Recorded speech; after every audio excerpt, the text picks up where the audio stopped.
I think what makes the Mighty Nein so much stronger than Vox Machina, at least so far, is that it does not expect you to know who everyone is. This will be a spoiler-safe video, so don't worry about that. There are other reasons I think the Mighty Nein is stronger than Vox Machina, but definitely one of the biggest is that it does not expect the viewer to know who all these characters are right off the bat. I point this out because Vox Machina very much did. And to some extent, I can't even blame Vox Machina for that. Vox Machina's production was unusual. The Legend of Vox Machina was not supposed to be a full TV show. It was meant to be a 20-minute animated special, one and done. And they went to Kickstarter to fund it. And well, it did get funded, and then some. And while it was being funded, they did add stretch goals of like other specials that they might make if it got to that level. And obviously it surpassed them all, but it still was not being pitched as any sort of real show. Until Amazon showed up and said, hey, you guys seem to get a lot of attention, do you want a full show?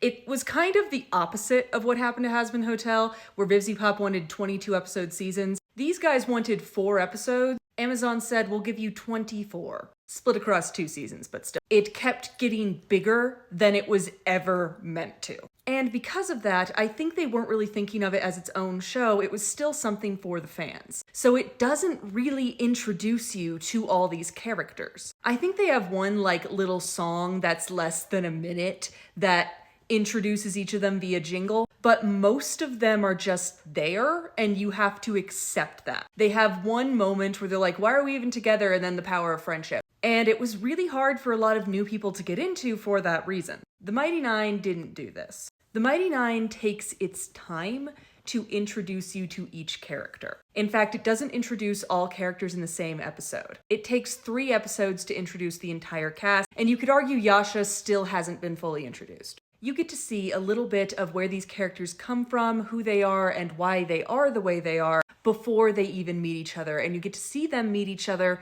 and then why they stick together. And this on its own makes the Mighty Nein far more palatable to people who are not familiar with Critical Role. I think the only character who we haven't seen any of their backstory yet is Not, and that makes a lot of sense for Not's character, so I think that was a good idea. But it feels like they learned a lot from Vox Machina. There's the more consistent tone, there's the fact that they are rearranging and rewriting certain events to make more sense for one narrative story, and focusing on making sure the Mighty Nein can stand on its own 2 feet, separate from the Critical Role brand. Obviously, it's still part of that, but you don't need to be familiar with it to watch the show. And it makes me very happy to see.